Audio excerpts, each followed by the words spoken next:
Hey gang, I hope you're well this week. You're having a productive, happy, healthy first 3 days.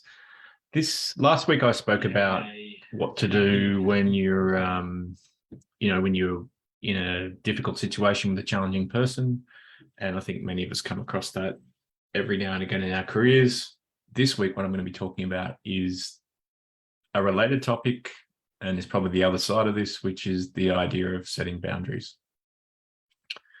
This is a important topic for me, and as something that I've had to learn through my life. The thing about boundaries is that, bizarrely, they sound like you're pushing back on people, you're exerting your will on people, you're putting pressure on people, you're getting angry at people. Actually, what they do is they enable healthy relationships, because we're able to express what we need. We're able to and then enable that in the relationship, which enables it to relax. It's not just in relationships too. Like, boundaries are set, healthy boundaries and ways of working and all that sort of stuff are set all over the place, in our families, in our institutions. So learning to do this and being comfortable with it is what today's all about. So let's just quickly crack on with what I want to cover. The interesting thing about boundaries, when I started exploring this and seeing this for myself, was that when you ask a person, what is a boundary in a relationship? Most people don't know what you mean. But then when you say something like, are you okay when someone walks away from a conversation in an argument, like your partner, most people go, no. And they're like, okay, well, that's a boundary. But the thing is that many of us have that perspective of boundaries, but that's really not what they're all about. And what they are actually about, and this is a really important point, is they're actually about self-care. They're actually about you describing, rather than telling the person what they can't do, they're about you expressing what's right for you and okay for you. So people that struggle with boundaries often have a very Pollyanna view of the world. And what I mean by that is that if I give and give and give and put out energy and keep giving and keep giving, then the world will return that energy and everything will be okay. I'm not making fun of you if you do feel like that. I respect you and love that. I think what goes with that is also a healthy sense of what you need to be okay within you. And when you do both of those, that's a better place to be. So often too, there's a preference for being defenseless or helpful or passive, and being consistent like that. And eventually what happens is you can run out of energy. So a couple of principles for this. First one is, there is no like textbook sort of set of boundaries. They are set by you. The more energy you give to others, the less you have. So, you've got to define for yourself where this boundary is. And as I said before, there's actually a contradictory element to this, which is the more you set boundaries, the more open and passionate you can become, because you've actually got more compassion and openness, rather than trying to give it to everyone all the time. When you do this the first time, it's like really difficult to do. It takes courage, takes open honesty, but then the second, third time become easier. And this is really important. This is one of the things that I've learned over and over again in life and in work, is that each of us are responsible for our own thoughts, feelings, and results. And thus, we are also responsible for our own boundaries.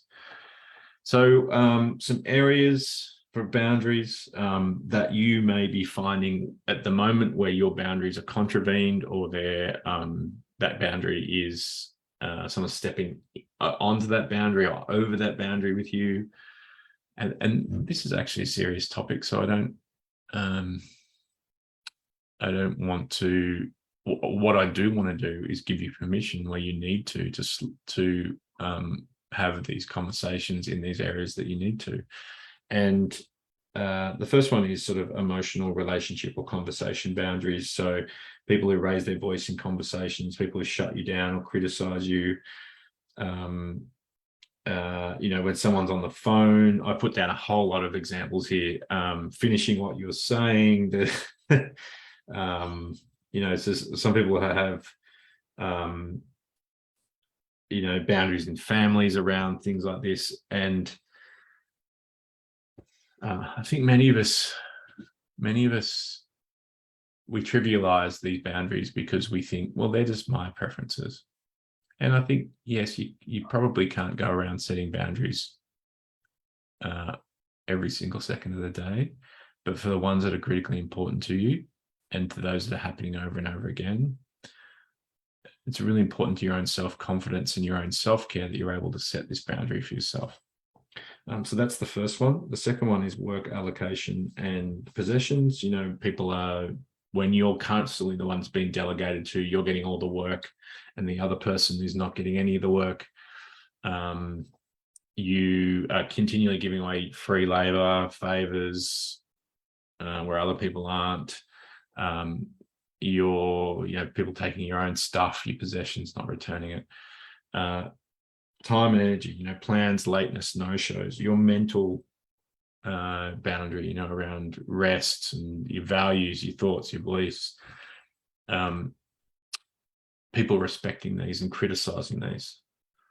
So, and then finally physical, the proximity, touch, unwanted comments. This has been a big thing in organizations over the last 10 years, and it should have been before that a big thing. But slowly but surely, we're learning the skills to be able to set those boundaries. The number one rule around what to say and how to say it is, let's just take some of these as an example, is don't come from the place of anger, resentment, frustration. This is delivered with a neutral tone, in a confident way, because this is you giving them information about where your boundary is. All right. So if it's something like, someone being on the phone when they're talking to you, to say, look, I prefer to talk to you when you're not on the phone. I find we can't concentrate and we can't have a proper conversation. Is that cool? So it doesn't have to be, can you get off the phone when I'm talking to you? Sometimes you will be angry, that's what will happen. But it's also about you just exerting that boundary. Hey, when you remember you borrowed my stapler 2 days ago? I haven't seen it. I need it back. Do you know where it is? Those kind of things, similar to feedback, but it's not delivered in a tone that's angry, that's resentful, that's pushing back. It's about you expressing your boundary and what you need for yourself. I don't want to make this too long this week. This is a really quick thing on boundaries. Just if you're watching this video, what I would love you to do is just think about one boundary in your work or personal life at the moment that would be really helpful for you to sort of put in place. And remember that when you have a conversation about that boundary, you put that boundary in place. It's not about pushing back. It's just about you taking care of yourself. I hope that's been really useful for you. Have a fantastic week and see you next week on The Reason on the Road. Cheers, guys.